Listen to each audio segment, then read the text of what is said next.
मेरी चौखट पे चल के आज चारों धाम आए हैं। बजाओ ढोल स्वागत में मेरे भगवान आए हैं। मैं शबरी की तरह पथ पर नयन अपने बिछाऊंगा। मैं आँखों के ही पानी से चरण उनके धुलाऊंगा। बहुत खुश हैं मेरे आंसू गुरु के काम आए हैं।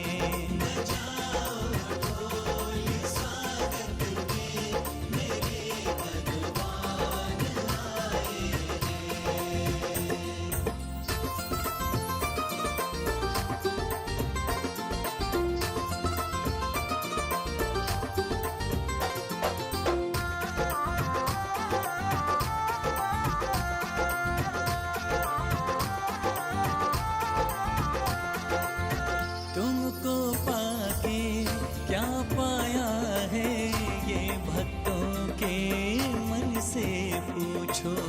स्वागत में जो झूम उठा है सृष्टि के कण कण से पूछो। तेरे चरणों की रज पाके आज नगर के भाग्य है जागे।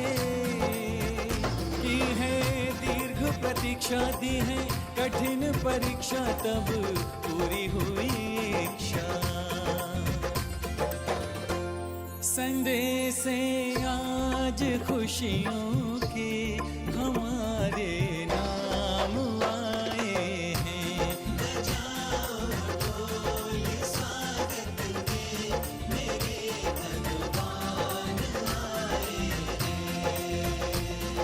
दर्शन पाते हैं अवतारी, धन्य हुए हैं नैन पुजारी। झूम झूम बोले नर नारी, जय हो हे गुरुदेव तुम्हारी। संकट मोचन तारन हारे, तुम गुरुवर प्राणों से प्यारे। तुम हो जन जन के उपकारी, जय हो हे गुरुदेव तुम्हारी।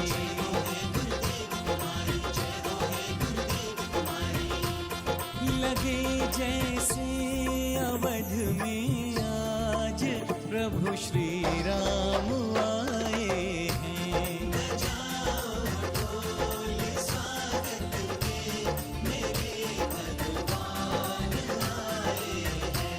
मेरी चौखट पे चल के आज चारों धाम आए हैं। बजाओ ढोल स्वागत में मेरे भगवान। थोड़ा फेस इधर बहुत धन्यवाद। हमारे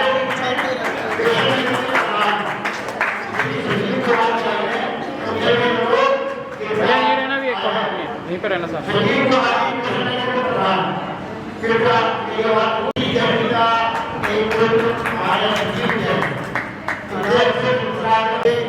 पर माता जी की स्वस्थ होने के कारण प्रोग्राम नहीं बन पा रहा था।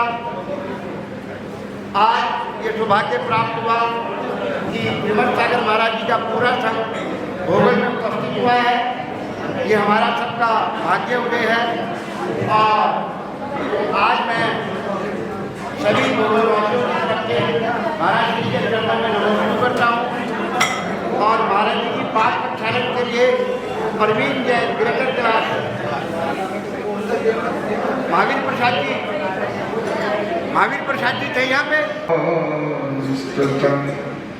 पंथो जिनागमो स्तुतं पंथो जिनागमो स्तुतं।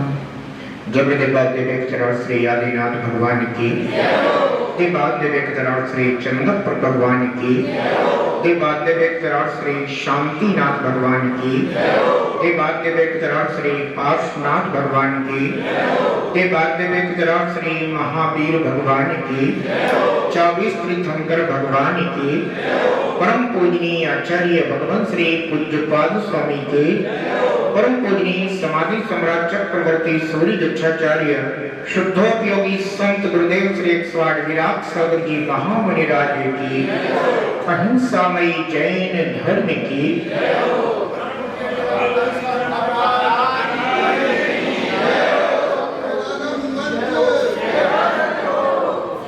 जो जिन बर का ध्यान करे, जिन वाणी रस पान करे, जो जिन बर का ध्यान करे, जिन वाणी रस पान करे, भव सागर तरने वाला, भव सागर तरने वाला, जो भक्ति सच्चा ज्ञान करे, भव सागर तरने वाला, जो भक्ति सच्चा ज्ञान जीवन है पानी की बूंद कब मिट जाए, हानि अनहानि हो, पानी अनहानि कब क्या घट जाए।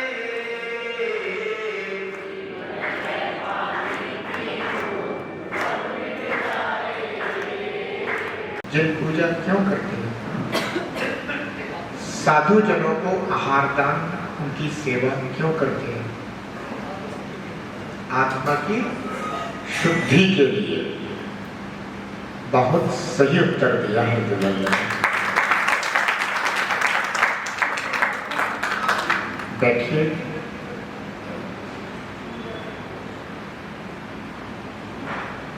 हमें प्रयोजन पता होना चाहिए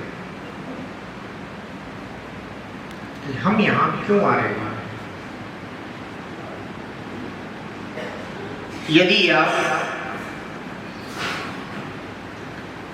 सब्जी मंडी जा रहे हो तो प्रयोजन पता होगा कि आप सब्जी मंडी क्यों जा रहे हैं। क्या लेने जा रहे हैं? बिल्कुल पता है। क्या आप मंदिर आते हैं तो आपको ये प्रयोजन अपना याद रहता है? बहुत कम लोग होंगे जो इस प्रयोजन के साथ जिन मंदिर आते हो। बाकी तो आचार से हमारा नियम है, आचार से हमने जैन कुल में जन्म लिया है, आचार से हमारे परिवार में सब लोग आते हैं इसलिए हम भी आते हैं। आचार से एक महाराज श्री आए थे, एक आचार से आए थे, एक माता जी आई थी, उन्होंने हमें नियम दिला दिया था। इसका तात्पर्य हुआ कि तुम दूसरों के प्रेरित किए जाने पर ही मंदिर आ रहे हो। तुम्हारा अपना कोई अंतःकरण तुम्हें प्रेरित नहीं करता है। माना कि गुरु निमित्त होते हैं, माना कि प्रभु निमित्त होते हैं, माना कि जिनवाणी निमित्त होती है, माना कि माता जी निमित्त हो सकते हैं, परंतु केवल निमित्त के कारण ही आप ऐसा कर रहे हैं, ऐसा नहीं होना चाहिए। सबके द्वारा एक दूसरे का आत्मा मात्र अशुद्ध किया जाता है। कोई शुद्ध नहीं करता आत्मा, मन को शुद्ध नहीं करता कोई। सबके द्वारा आपका आत्मा अशुद्ध किया जाता है, क्योंकि किसी के प्रति आपका मोह, किसी के प्रति आपका राग हो सकता है, किसी के प्रति आपका द्वेष भी हो, है तो परिवार का सदस्य, लेकिन अंतर में बन सकता है किसी के प्रति आपका द्वेष बन गया हो। अब ये जो आपके परिणाम हैं राग के, द्वेष के, मोह के, ये परिणाम ही आपकी होंगे। पंचकर्ण कृष्ण महामहोत्सव में जब निर्वाण होता है तब यही आपको बताया जाता है कि एक समय में आत्मा इस मध्य लोक से शरीर से छूट करके और लोक के अग्रभाग पर सिद्धालय में विराजमान हो जाता है। हम मंदिर इसीलिए आते हैं, हम दिनवाणी इसलिए सुनते हैं, हम गुरुजनों की संगति इसलिए करते हैं, अपने जीवन में गुरु के चरण धोते हैं, हम गुरु की सेवा करते हैं, आहार दान देते हैं, वो जैसा कहें हम वैसा करने को तत्पर होते हैं। क्यों? क्योंकि हम भी एक दिन सिद्धालय में विराजमान होना चाहते हैं, आत्मा को शुद्ध करना चाहते हैं। इस जगत में, इस संसार में केवल सच्चे देव शास्त्र गुरु ही हैं, जिनके आश्रय से सच्चा ज्ञान प्राप्त करके, कोई ऐसा नहीं है कि कोई देव शास्त्र गुरु आपको शुद्ध कर दे। एक बात ध्यान रखिएगा, कोई भगवान आपको शुद्ध नहीं करेंगे। विमल जी, तुमको कोई भगवान विमल नहीं करेंगे। प्रवीण जी,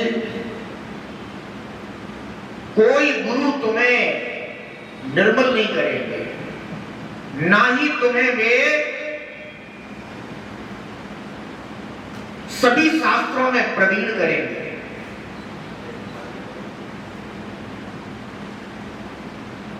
तुम्हें स्वयं प्रवीण होना होगा।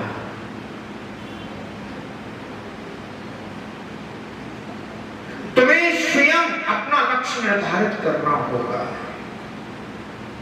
पंकज,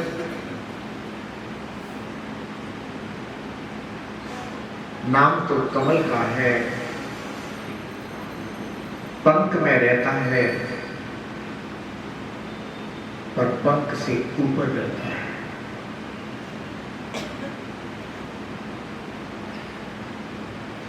सद्गुरु हमेशा ये बताते हैं कि ये संसार, ये परिवार, ये व्यापार और जगत के प्रति आपका व्यवहार सब पंख है,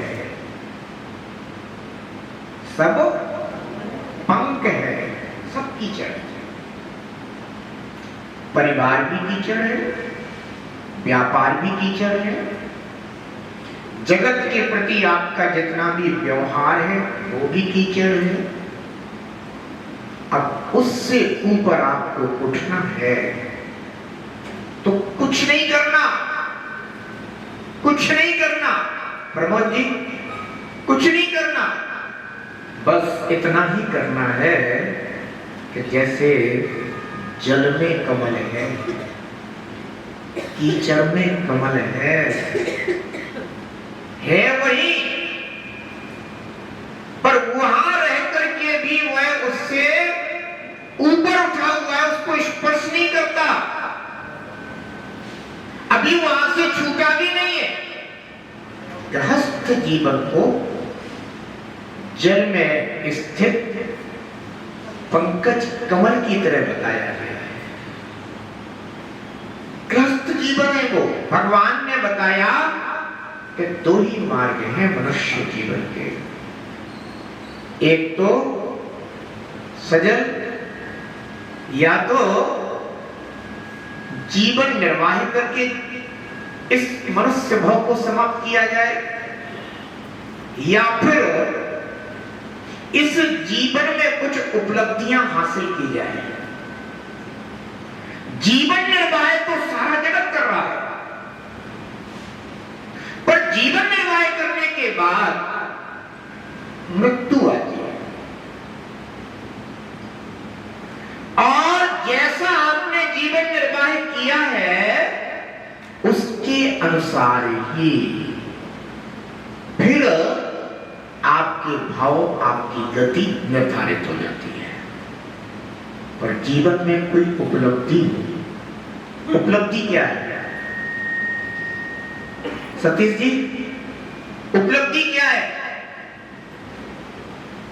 जीवन में उपलब्धि है, आप मंदिर आए हैं ना, और आत्मा की शुद्धि हो इस प्रयोजन से मंदिर आए हैं। ये जीवन निर्वाह नहीं है, ये जीवन की उपलब्धि है।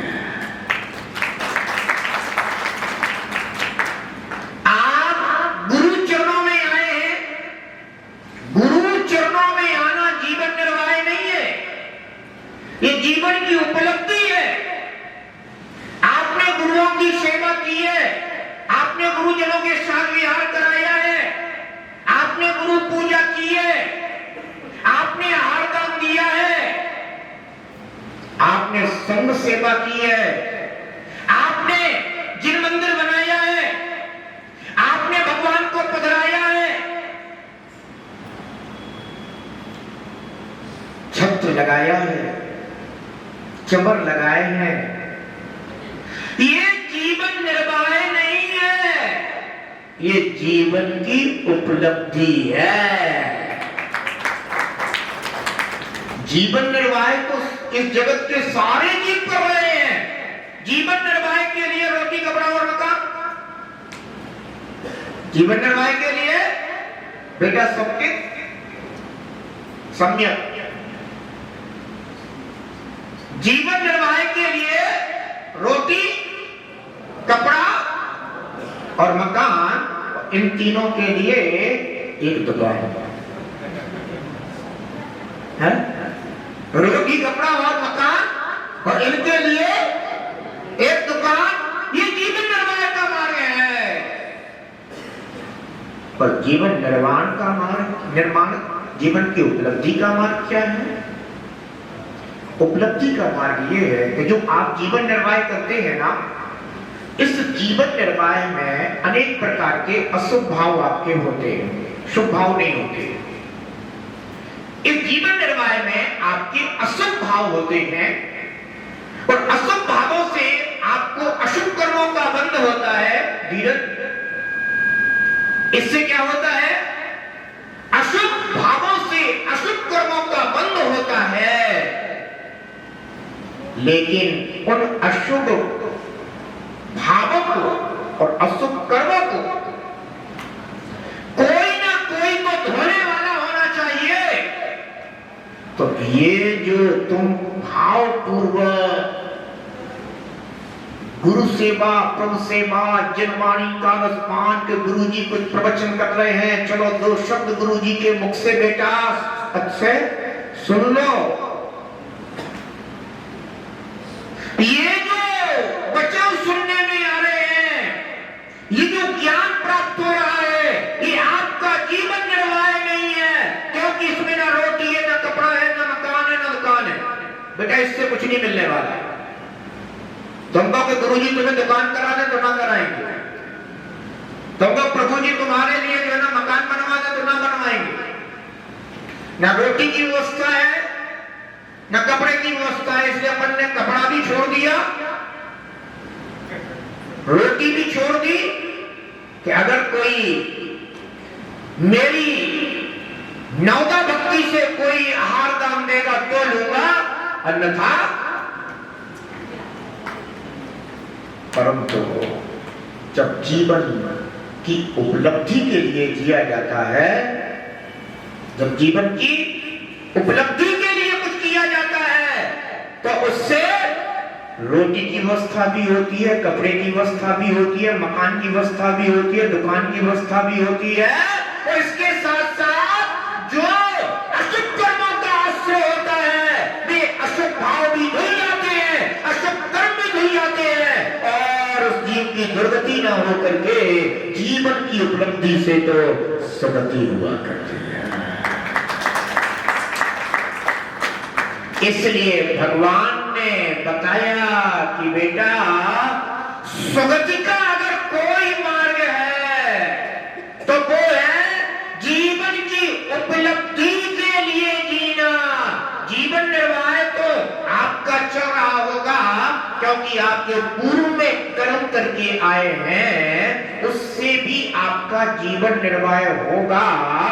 अब शुभ कर्म भी हो सकते हैं, अशुभ कर्म भी हो सकते हैं। ये संसारी जीव है, कभी भाव से गुरु की वाणी नहीं सुनता है।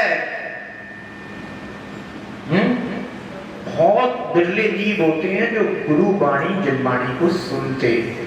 और मैं एक बात बताऊं तुम्हें, और तुम दूसरे काम करो मत करो, लेकिन जनवाणी जरूर सुना, प्रवचन जरूर सुना।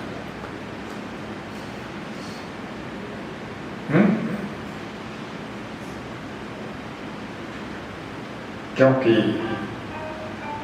जब ज्ञान अंदर जाता है ना, तो जितना भी अज्ञान है वो अज्ञान हटने लग जाता है। इस संसार में आप सभी हिंसक जीव। कौन हो? तुम सब हिंसक हो। आप कहोगे आचार्य से हम तो जैन कुल में पैदा हुए हैं, हम तो कभी किसी जीव को मारते ही नहीं हैं, कभी किसी जीव को सताते नहीं हैं। बेटा, मारने से कोई हिंसक नहीं हो जाता है।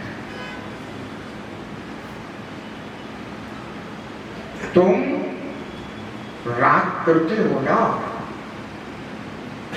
राग भाव हिंसा का भाव है। मोह रखते हो ना, वो हिंसा का भाव है। कभी कभी द्वेष भी कर लेते हो ना, वो हिंसा का भाव है। कभी ईर्ष्या भाव भी आ जाता है ना, वो हिंसा का भाव है। तो सबसे प्रिय थे भगवान, तो उसने भगवान को उठा करके अब घर के पिछवाड़े में रखवा दिया। इधर उसने जिन प्रतिमा को पिछवाड़े में फिकवाया, उधर संयम श्री आरिका का उस ग्रह में आना हुआ। जानते हो, न जाने कौन से पुण्यात्मा जीव के निमित्त से ये मुनराज, ये माताजी नगर में आते हैं, घर में आते हैं। संयम श्री आरिका का आनंद हुआ। उन्होंने पता चला, उनको पता चला कि कनकोदरी ने जिन प्रतिमा को घर के पिछले भाग में फुकवा दिया है, तो उनको बहुत दुख हुआ संयम श्री को। क्योंकि जो स्वयं जनेन्द्र की आराधक हो, उन्होंने उपवास किया हुआ था, पारणा होना चाहिए उनकी संयम श्री आरिका की, परंतु उन्होंने अपनी पारणा नहीं की और मन में विचार किया कि क्यों ना मैं इस मिथ्यात्वग्रस्त कनकोदरी के लिए धर्मोपदेश प्रदान करूं। कहते हैं कि साधुजन गुरु भक्ति से प्रेरित होकर, प्रभु भक्ति से प्रेरित होकर, धर्म भक्ति से प्रेरित होकर बिना पूछे भी प्राणियों के लिए धर्मोपदेश दिया करते हैं। तो संयम श्री आरिका ने कनकोदरी के लिए संबोधित किया और कहा कि तू शरीर से कितनी सुंदर है, तू निरोगी है, तूने ऐसे उत्तम कुल में जन्म लिया है, लेकिन तूने अपने शरीर को केवल भोगों का आयतन बना रखा है। फिर उसे संबोधित किया कि यह मनुष्य पर्याय प्राप्त करके जो जिनेन्द्र भगवान का अनादर करता है, वह अशुभ भाव के कारण खोटे भावों से दुर्गति में जाता है, नरकों में जाता है। और उसे बताया कि इस संसार में अगर कोई भक्त जीवों का उद्धारक है तो वह केवल जिन भक्ति रूप धर्म है। भगवान का पुराण बात करो, तुम ऐसे उत्तम नरभों को प्राप्त करके दुर्गति में मत जाओ। जब आरिका ने संबोधित किया तो कनकोदरी को आरिका के वचन अमृत जैसे मालूम पड़े। उसका अज्ञान दूर हुआ, मिथ्यात्व कर गया और तत्काल ही कनकोदरी ने सम्यक दर्शन धारण किया और पश्चाताप करने लगी। और जहां जिन प्रतिमा को रखा था, तुरंत वहां से बड़े आदर के साथ, बड़े सम्मान के साथ जिन प्रतिमा को ला करके और पुनः जिन मंदिर में स्थापित कर दिया।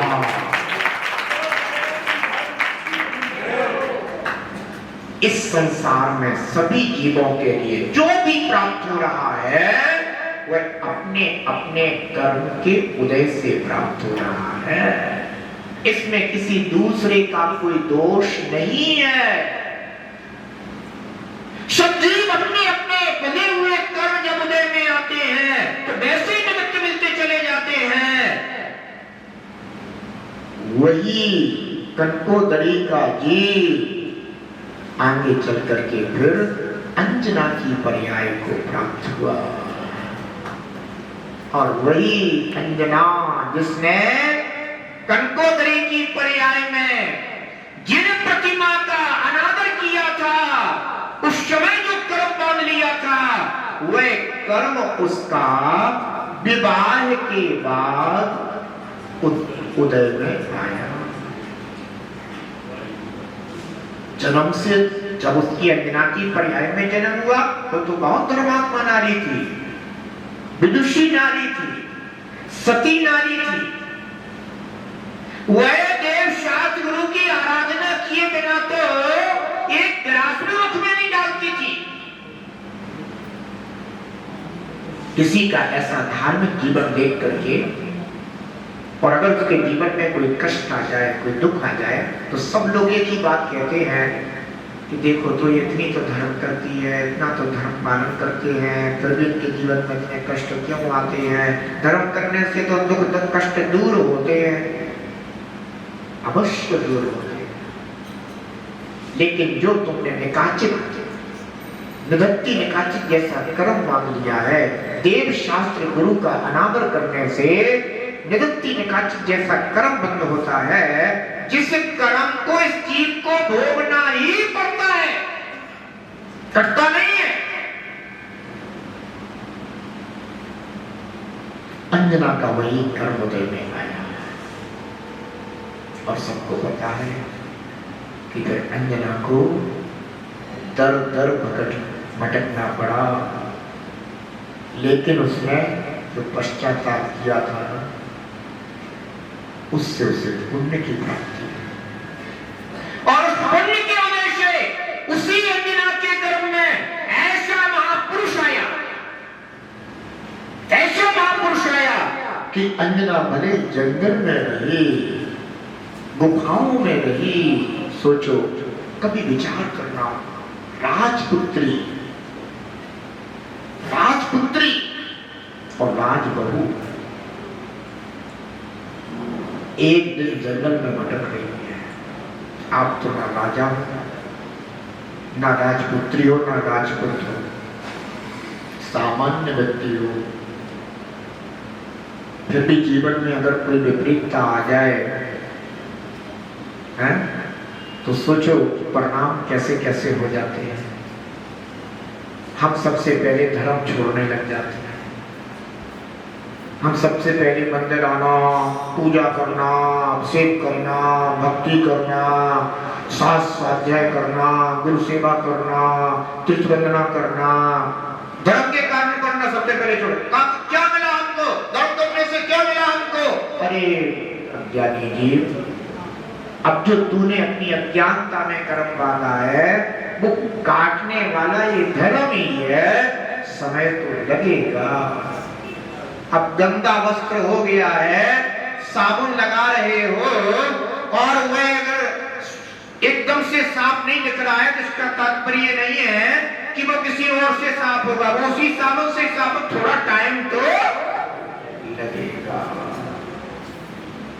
ध्यान रखना, ये जो नर्तन मिला है ना, ये जीवन निर्वाह के लिए मात्र नहीं मिला है, ये जीवन की उपलब्धि के लिए मिला है। और ये उपलब्धियां आपके जीवन में मंदिर से शुरू होती है। जब घर में भाव होता है ना कि मैं मंदिर जाऊं, पहले के लोग तो अपने घर में ही मंदिर बनाते थे, हैं? पहले के लोग तो घर में ही मंदिर तो होते थे ऐसे, पर गृह में भी मंदिर होता था। तभी तो वो लक्ष्मी अपने घर में भगवान की पूजा करती थी, आराधना करती थी। घर में मंदिर होता था। पर कोई बात नहीं, अपने नगर में मंदिर है, प्रतिदिन मंदिर आओ, एक दिन भी ऐसा ना निकले जिस दिन हम अपने नयनों से भगवान जिनेंद्र देव की वीतरागता का दर्शन न कर पाए। देश मोह में पड़े हुए जीवों का इन नयनों से दर्शन 24 घंटे कर रहे हो। कम से कम नयनों से एक बार ही सच्चे देव के दर्शन हो, सच्चे शास्त्र के दर्शन हो, सच्चे गुरु के दर्शन हो तो नयन धन्य हो जाती है।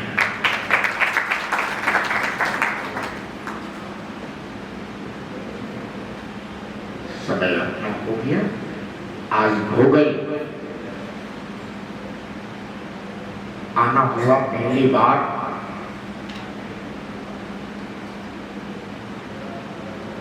तीन चार दिन का इंतजार भोगल वालों ने किया है।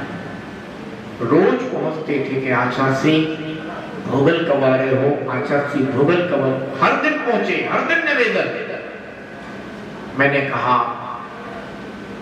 माता जी का भी विश्वास ठीक नहीं है, पहुंचना तो पहले ही था, लेकिन जब यहां का संयोग है वो संयोग तभी होगा, उसे कोई टाल नहीं सकता, निमित्त बन जाता है। आज का शुभ योग था। धीरज तुम्हें यही मिलना था बेटा। हाँ, योग ऐसा ही था। निश्चित ही मेरा सभी भोगल समाज के लिए मंगल आशीर्वाद है। अपने लक्ष्य को समझो, प्रयोजन को समझो। मनुष्य जीवन तो मिल गया, अब मनुष्य जीवन को प्राप्त करने के बाद जो करना शेष है उस उपलब्धि को अवश्य हासिल करते रहना। सच्चे देव शास्त्र गुरु की खूब भक्ति करो और सफल भेद विज्ञान करो, शास्त्रों का स्वाध्याय करो, क्योंकि शास्त्र स्वाध्याय करने से ज्ञान की प्राप्ति होती है और ज्ञान से ही सारे कार्य सिद्ध होते हैं। आपके लौकिक कार्य भी ज्ञान से सिद्ध हो रहे हैं। अगर आप में लौकिक कार्य को करने का ज्ञान ना हो तो आप उस कार्य को भी सिद्ध नहीं कर सकते हो। तो जो भी कार्य हो रहे हैं वो ज्ञान से हो रहे हैं, लेकिन आपका ज्ञान चूंकि सांसारिक कार्यों को करने में लगा है इसलिए वो अज्ञान कहलाता है, क्योंकि उससे कर्म आते हैं।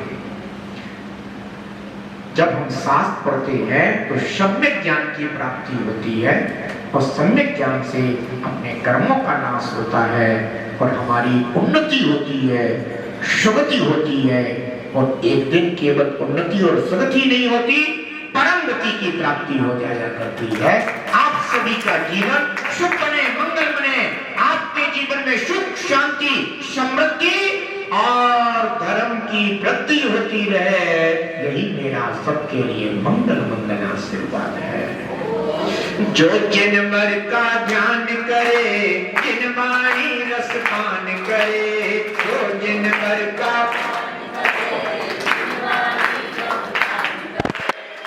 सागर तरने वाला, जो कभी सच्चा ज्ञान करे, सागर तरने वाला, जो कभी सच्चा ज्ञान करे। कामम कर्तमम क्रोधम सर्वनिवयम सर्वशत्रुवयम सर्वोत्सर्गम सर्वविघ्नं सर्वयम सर्वान्वयम सर्वचोरवयम सर्वश्रवयम सर्वविद्वयम सर्वमन्त्रम संसुरोगम सर्वक्षरोगम सर्वमारं सर्वनिष्मारं सर्वधर्ममारं सर्वलक्ष्मारं सर्वधर्ममारं सर्वपुष्पमारं सर्वधर्मारं सर्वाष्टमारं सर्वेश्मारं सर्वेश्मारं सर्वेदाक्षाग्निमयं सर्वेनीयं सर्वोनीयं सर्वधर्माष्टकम् ओम सुदर्शन महाराज चक्रुं सत्यदेव शौर्य शांति सर्वमानंदनम सर्वज्ञानंदनम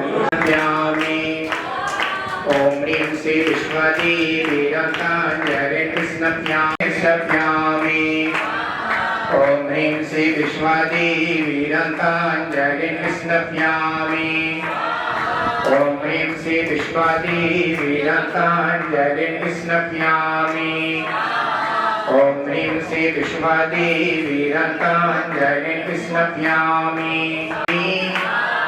ॐ ह्रीं श्री विश्वादेवी रन्ताञ्जलिं स्नप्यामि ॐ ह्रीं श्री विश्वादेवी रन्ताञ्जलिं स्नप्यामि ॐ ह्रीं श्री विश्वादेवी रन्ताञ्जलिं स्नप्यामि ॐ ह्रीं श्री विश्वादेवी